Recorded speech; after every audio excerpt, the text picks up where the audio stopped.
गेले काही दिवस आपण सातत्यानं पाहतोय की शिंदेंची शिवसेना आणि भाजप याचे सगळं काही आलबेल नाहीये।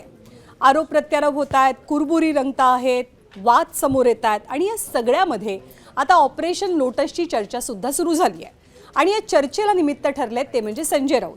आज जवळपास महिन्याभराच्या ब्रेक नंतर संजय राऊतांनी माध्यमांशी संवाद साधला आणि याच वेळेला या संवादात त्यांनी एक मोठा बॉम्ब टाकला, तो म्हणजे ऑपरेशन लोटस संदर्भात वक्तव्य करून ते असं म्हणाले की एकनाथ शिंदेंचे 35 आमदार फुटणार आहेत। हा खळबळजनक दावा संजय राऊतांनी आजच्या पत्रकार परिषदेत केला। तर संजय राऊतांना साथ मिळाली ती काँग्रेस नेते नाना पटोलेंची। नाना पटोले तर असं म्हणतात की केवळ एकनाथ शिंदेंचेच नाही तर अजित पवारांचे काही आमदार सुद्धा भाजपच्या गळाला लागतील। त्यामुळे भाजप मित्रपक्ष असलेल्या शिवसेना आणि राष्ट्रवादीलाच फोडण्याच्या मार्गावरती असल्याचा आरोप विरोधक करू लागले। काँग्रेस नेते नाना पटोलेंनी पुढे जोड दिली आणि शहाजी बापू पाटलांद्वारे भाजपनं ऑपरेशन लोटसची सुरुवात केल्याचं वक्तव्य केलं। कारण सांगोल्यामध्ये शहाजी बापू यांच्या कार्यालयावरती निवडणूक आयोगाच्या भरारी पथकानं धाडी टाकल्या आणि याच धाडसत्राचा संदर्भ पटोलेंनी दिला आणि हे वक्तव्य केलं। तर श्रीकांत शिंदे यांचा बालेकिल्ला आहे कल्याण डोंबिवली। या कल्याण डोंबिवलीमध्येच भाजपनं फोडाफोडीचं राजकारण सुरू केलं। तेव्हा एकनाथ शिंदे कमालीचे दुखावले गेले। त्यांनी दिल्ली गाठली, अमित शहांची भेट घेत एक प्रकारे तक्रार केली। मात्र आता आगामी निवडणुकांच्या तोंडावरती भाजप आणि शिवसेनेमध्ये सुरू असलेली ही कुरबूर, नाराजी नाट्य आणि रस्सीखेच कोणत्या पातळीवर जाते आणि खरंच राज्यामध्ये विरोधकांच्या दाव्याप्रमाणे राजकीय भूकंप होतो का, हे आगामी काळात स्पष्ट होईल।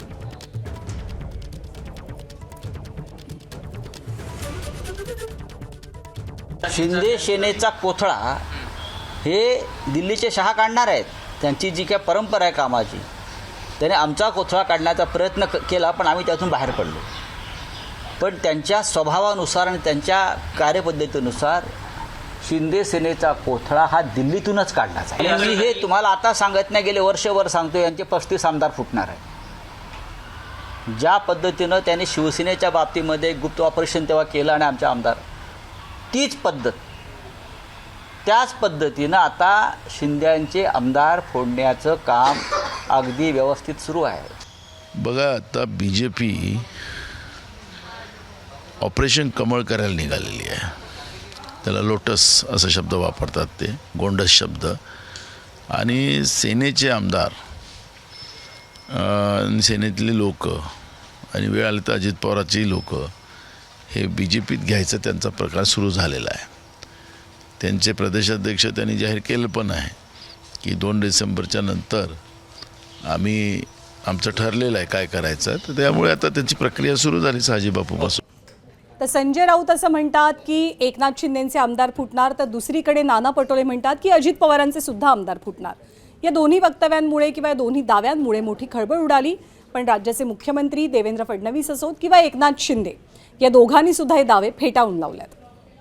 त्याची निवडणूक संस्कृती उद्ध्वस्त केलेली आहे। कारण ते रोज काय काय बोलतात, त्याला कालही मी उत्तर दिलं नाही, आजही दिलं नाही, कारण मी त्यांचे स्टेटमेंट उत्तर देण्याच्या लायकीचे समजत नाही। त्याची निवडणूक संस्कृती उद्ध्वस्त केलेली आहे। कारण ते रोज काय काय बोलतात, त्याला कालही मी उत्तर दिलं नाही, आजही दिलं नाही, कारण मी त्यांचे स्टेटमेंट उत्तर देण्याच्या लायकीचे समजत नाही। 35 आमदार बोलणार आहेत असं संजय राऊत म्हणाले।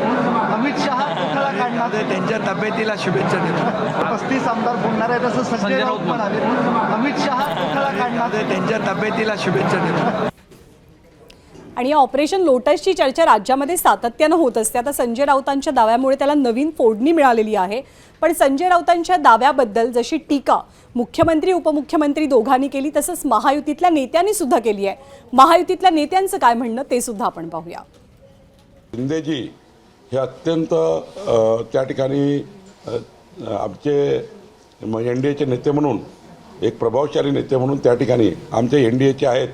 आणि त्यामुळं त्यांना हे जे संजय राऊत वगैरे बोलतात आहे, हे वैफल्यग्रस्त मनस्थितीमध्ये जाऊन बोलत आहेत।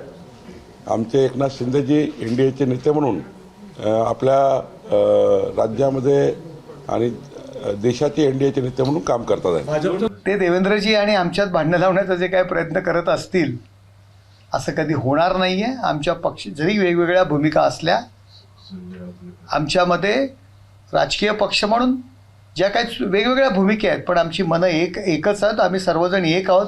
आणि संजय राऊतांना माझं एकच सांगणं आहे की स्वतःची काळजी करा, सध्या तब्येतीची काळजी करा, मुंबईची काळजी करण्याकरता आम्ही आहोत ना समर्थ.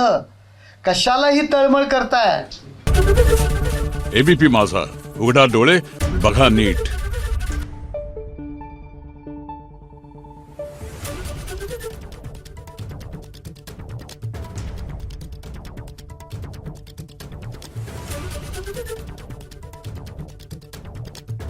Thank you.